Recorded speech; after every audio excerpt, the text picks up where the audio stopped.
اسلام قربانی دینے کا سبق دیتا ہے۔ آپ دیکھتے ہیں کہ ہر ادنا چیز کو اعلیٰ چیز کے لیے قربان کیا جاتا ہے۔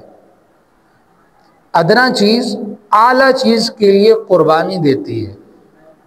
زمین کی نمکیات یہ قربانی دیتی ہیں، اور نباتات وہ اگتی ہے۔ اگنے کے بعد یہ نباتات جو ہوتی ہیں ان کی قربانی دی جاتی ہے، انہیں کاٹ کر جانوروں کے آگے ڈال دیا جاتا ہے۔ اب جانور اس سے اعلیٰ ہیں، وہ حیوانات ہیں۔ نمکینیات نباتات کے لیے قربان ہوتی ہیں، نباتات حیوانات کے لیے قربان ہوتی ہیں، اور پھر ان سے اعلیٰ درجہ انسان کا ہے، اور حیوان کو پھر ذبح کیا جاتا ہے، اس کی قربانی ہوتی ہے انسان کے لیے، اسے قربان کیا جاتا ہے، اور انسان پھر قربان ہوتا ہے اپنے رب کے لیے کہ اس سے اوپر درجہ اللہ کا ہے۔ اللہ تعالیٰ نے دین کے اندر قربانی کا یہ تصور رکھا ہے کہ تم نے دین اسلام میں قربانی دینی ہے، یہی اصل مقصد ہے۔ میری زندگی کا مقصد تیرے دین کی سرفرازی، میں اسی لیے ہوں مسلمان، میں اسی لیے نمازی۔ اللہ تعالیٰ تک پہنچنے کا جو رستہ ہے وہ قربانی دے کر پہنچا جاتا ہے۔ کبھی آپ اپنے مال کی قربانی دیتے ہیں، کبھی آپ اپنی جان کی قربانی دیتے ہیں، کبھی وقت کی قربانی ملتی ہے۔ یوں قربانیاں دیتے دیتے آپ اللہ کے رستے تک پہنچتے ہیں۔ اللہ قربانی لیتا ہے۔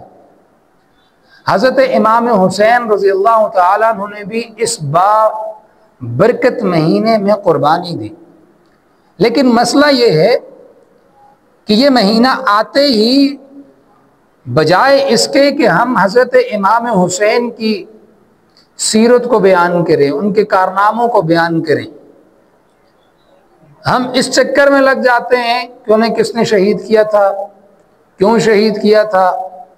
یہ معلومات اگر آپ کو حاصل ہو بھی گئی تو کیا کریں گے؟ آپ اس قاتل کو جا کے مار سکتے ہیں؟ نہیں، آپ کے بس میں تو نہیں۔ آپ کے بس میں کیا ہے کہ جو امام حسین کر گئے آپ کر جائیں، جو تعلیمات انہوں نے دی وہ آپ کر جائیں۔ آپ کو ان کا علم، ان کا مقام، ان کا مرتبہ معلوم ہونا چاہیے۔ امام حسین کون تھے؟ ہمیں صرف اتنا معلوم ہے کہ وہ شہید ہوئے ہیں، اور یزید نے انہیں شہید کیا ہے، اس کے حکم پر شہید ہوئے ہیں۔ باقی یہ نہیں پتہ امام حسین ہیں کیا، ان کا مقام اور مرتبہ کیا ہے۔ ان کے مقام اور مرتبے کے اندر کچھ لوگ اتنے بڑھ جاتے ہیں کہ وہ صحابہ اکرام سے انہیں بہت اوپر لے جاتے ہیں، اور ان کی شان بیان کرتے ہوئے باقی صحابہ کی توہین کر بیٹھتے ہیں، گستاخی کر بیٹھتے ہیں۔ اور کچھ ایسے ہوتے ہیں کہ جو اہل بیت کی نفرت کے اندر ان کی شان کو اتنا کم کر دیتے ہیں کہ وہ ان کی اہل بیت کی گستاخی کے اندر آ جاتے ہیں۔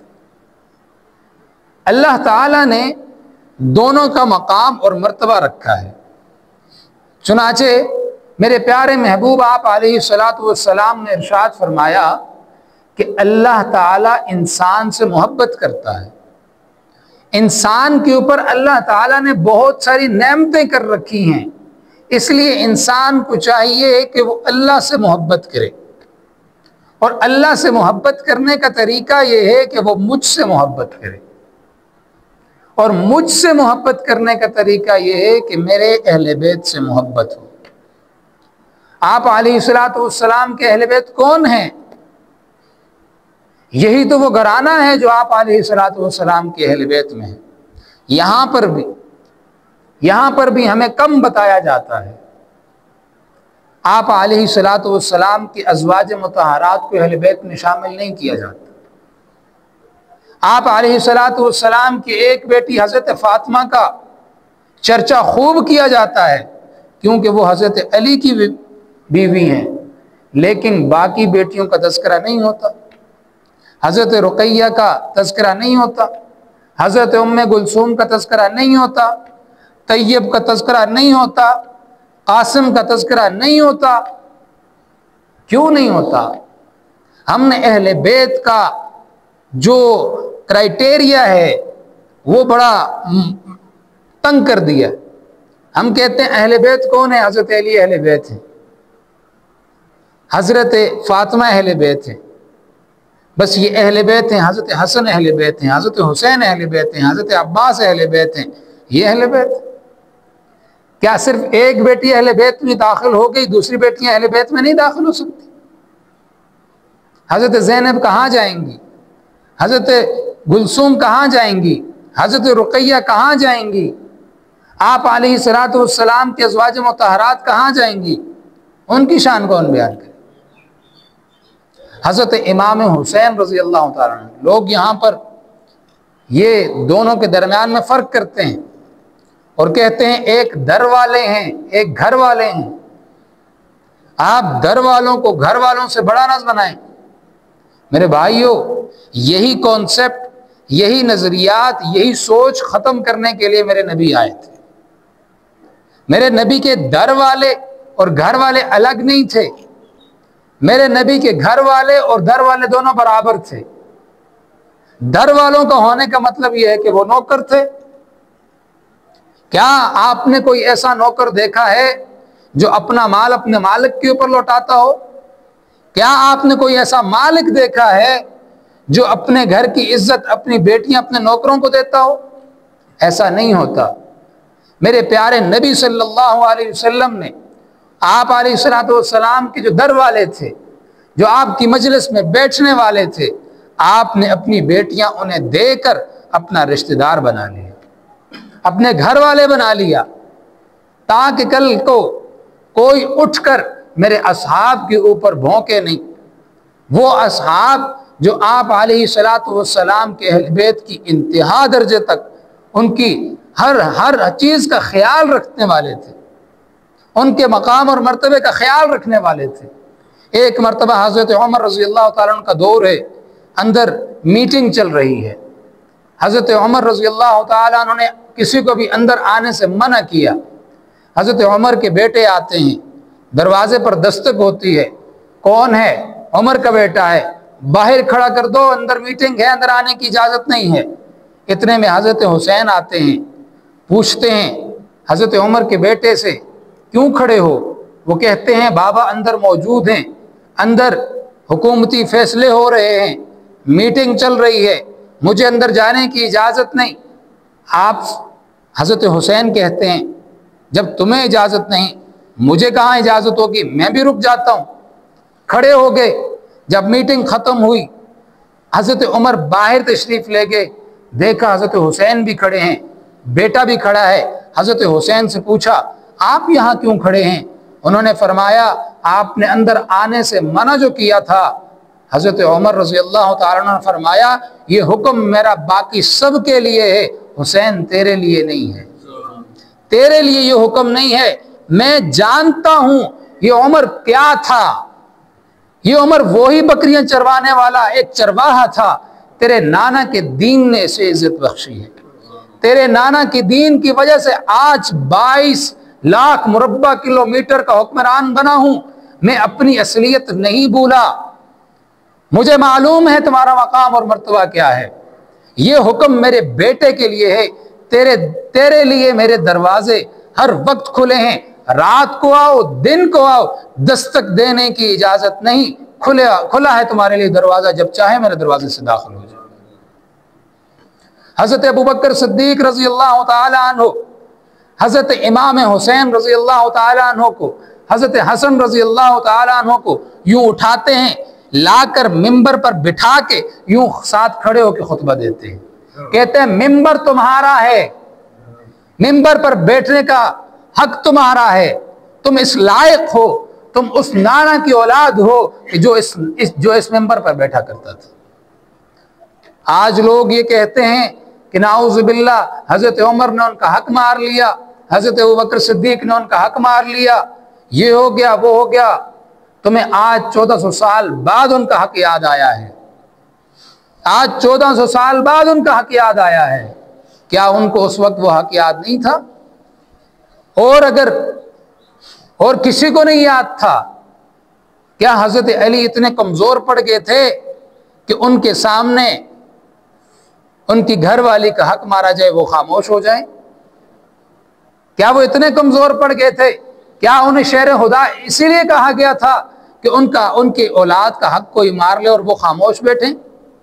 جب باپ کو نظر نہیں آیا کہ میری اولاد کا حق مار لیا گیا ہے، جب باپ کو یہ نظر نہیں آیا میری بیوی کا حق مار لیا گیا ہے، تمہیں آج 1400 سال بعد نظر آ گیا؟ آج تم ان کے اوپر تبرہ بازی کرتے ہو۔ دراصل حضرت امام حسین رضی اللہ تعالیٰ عنہ انہوں نے اپنا سر کٹوانا وہاں پر مناسب سمجھا، بہتر سمجھا، پیاسا ہونا بہتر سمجھا، لیکن کسی سے بھیک نہیں مانگی، کسی سے زندگی کی بھیک نہیں مانگی، اپنے نانا کے دین کو روندنا پسند نہیں کیا۔ اگر وہ چاہتے، اگر اسماعیل ایڑیاں رگڑتے ہیں زمزم نکل سکتا ہے، حسین اگر حکم کرتے تو پانی دریا اپنے رخ موڑ دیتے، اگر وہ حکم کرتے تو دنیا کی ساری فوجیں اکٹھی ہو سکتی تھی۔ اللہ تعالیٰ نے، انہوں نے تو یہ چیزیں اپنے لیے اختیار کی ہیں، دنیا کی دولتیں ان کے قدموں کے اندر گر سکتی تھی۔ کیا رسول اللہ نے نہیں فرمایا کہ یہ سادگی میں نے اپنے لیے خود اختیار کی ہوئی ہے؟ کیا رسول اللہ کے سامنے فرشتے یوں لے کے دنیا کی چابیوں کے خزانے کی چابیاں لے کے نہیں کھڑے ہوئے؟ تم حسین کا مقام اور مرتبہ نہیں بیان کرتے، تم حسین کی شہادت کو بیان نہیں کرتے، تم ان کے مقام اور مرتبے کو گھٹا دیتے ہو۔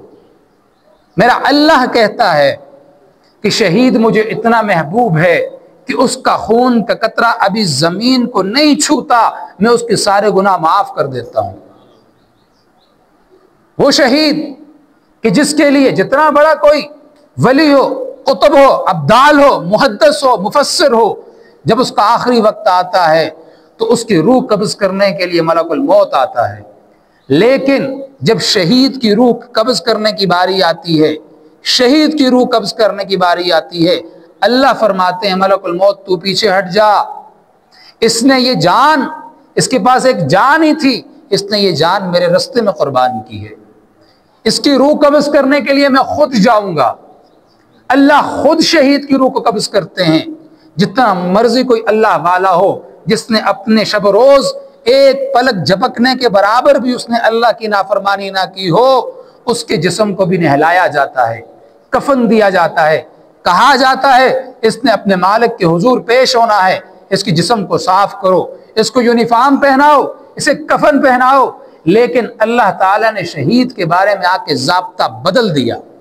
اللہ نے فرمایا اس کی جسم کو اب کوئی ہاتھ نہ لگائے، اس کی جسم پر جو خون کا دھبا لگ چکا ہے، کل قیامت والے دن یہ انہی خون کے دھبوں کا گلدستہ لے کر میرے سامنے حاضر ہوگا۔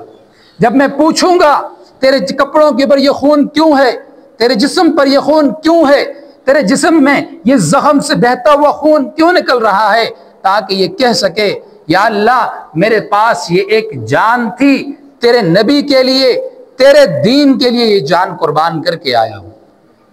حسین نے یہ مقام اور مرتبہ حاصل کیا ہے، اور تم ان کا سوگ مناتے ہو، اللہ کی نافرمانی کرتے ہو۔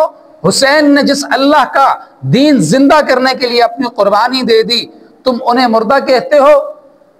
سوگ تو مردوں کو منایا جاتا ہے، ہائے ہائے تو مردوں پر کیا جاتا ہے، زندوں پر نہیں کیا جاتا۔ یہ مقام اور مرتبہ اللہ تعالیٰ نے حضرت حسین کو دینا تھا، اسی لیے قرآن میں پہلے فرما دیا جب وہ اللہ کے راستے میں شہید ہو جائیں تو انہیں تم مردہ نہ کہو، وہ زندہ ہیں، تم نہیں جانتے، وہ تم سے بہتر سمجھتے ہیں، لیکن وَلَٰكِن لَا تَشْعُرُونَ، تم نہیں سمجھتے، تمہیں علم نہیں ہے، وہ تو زندہ ہیں، وہ تو زندہ ہیں۔ جب حضرت حسین کا واقعہ بیان کریں تو انہیں مظلوم نہ بنائیں، انہیں مظلوم نہ بنائیں کہ وہ مظلوم تھے، وہ ظالم کے سامنے مظلوم ہو گئے، وہ پیاسے دم توڑ گئے، نہیں، وہ رب کے مجاہد تھے، وہ آپ علیہ السلام کے نواسے تھے۔ جب ان کا ذکر کریں تو اس طریقے سے ذکر کریں کہ سننے والا مجاہد بن جائے، سننے والے کا روح اس کی روح کانپ اٹھے، اسے پتہ لگے کہ اللہ کے دین کے لیے کیسے قربانیاں دی جاتی ہیں۔ جب حضرت حسین کا بیان کریں تو بچوں کے اندر شہادت کی تمنا اٹھنی چاہیے، گھر والوں کی، بیویوں کے اندر حضرت زینب کا جب تذکرہ کریں تو ہائے ہائے نہ بتایا کریں۔ انہوں نے ہائے ہائے نہیں کی، انہوں نے بال کھول کر اپنے بالوں کے اندر مٹی نہیں ڈالی، انہوں نے افسوس نہیں کیا، بلکہ جب انہوں نے حضرت حسین کا سر دیکھا تو شکر الحمدللہ پڑھا کہ دین کے لیے ہم قربان ہوئے۔ اور آج تم یہ کہتے ہو کہ انہوں نے اپنے سینے پیٹتے ہو کہ بھائی انہیں مظلوم کر دیا گیا، انہیں شہید کر دیا گیا، ان کے پر کوئی ظلم نہیں ہوا، انہیں اللہ نے جو مقام اور مرتبہ دیا، لوگ اس مقام اور مرتبے کو حاصل کرنے کے لیے عش عش کرتے ہیں۔ حضرت عمر فاروق فرماتے ہیں جب حضرت حسن ہنستے تھے، حضرت حسین ہنستے تھے، جنت کے اندر بہار آ جایا کرتی تھی۔ ایسے لوگ تھے جب ان کا مقام اور مرتبہ بیان کریں تو پتہ لگنا چاہیے کہ حسین تھے، رسول اللہ کے نوازے تھے اور دین کے لیے کچھ کر کے گئے ہیں۔ اور انہوں نے یہی سکھایا ہے کہ جب تم اپنے نفس کے خلاف جاتے ہو تو تم اصل میں حضرت حسین کی سنت کو زندہ کرتے ہو، جب تم اپنے معاشرے کے خلاف جا کر اللہ کے دین کو زندہ کرتے ہو، جب تم اپنے قوم اور قبیلے کے خلاف جا کر اپنے اللہ کے دین کو زندہ کرتے ہو تو تم اس وقت حقیقت میں حضرت حسین کی سنت کو زندہ کر رہے ہوتے۔ یہ کیا ماجرا ہے کہ ایک طرف تو ہم خود کو حسینی کہیں اور جب حق بات کہنے کی باری آئے تو میرا پتہ ہی نہ ہو میں کہاں کھڑا ہوں، کون سے صف میں کھڑا ہوں۔ جب اللہ کے دین کو زندہ کرنے کی باری آئے تو تب میں یہ کہوں کہ میری بیٹی کی ایک ہی دفعہ تو شادی ہونی ہے، ایک ہی دفعہ تو خوشی آنی ہے، اس وقت اللہ کو راضی نہ کروں، اپنے رشتہ داروں کو راضی کروں؟ اس وقت میں اللہ کو راضی کرنے کے بجائے اپنے قوم قبیلے والوں کو خوش کروں، شیطان کو خوش کروں، اور پھر جب محرم آئے تو میں حسینی بن جاؤں؟ ایسے حسینی نہیں بنتے، ایسے منافق بنتے ہیں۔ اللہ تعالی ہمیں حسینی بنا دے، اللہ تعالی ہمیں حضرت حسین کے نقش قدم پر چلنے والا بنا دے، اللہ تعالی ہمیں ان کی سنتوں کو زندہ کرنے والا بنا دے، اللہ تعالی ہمیں منافق بننے سے بچا دے۔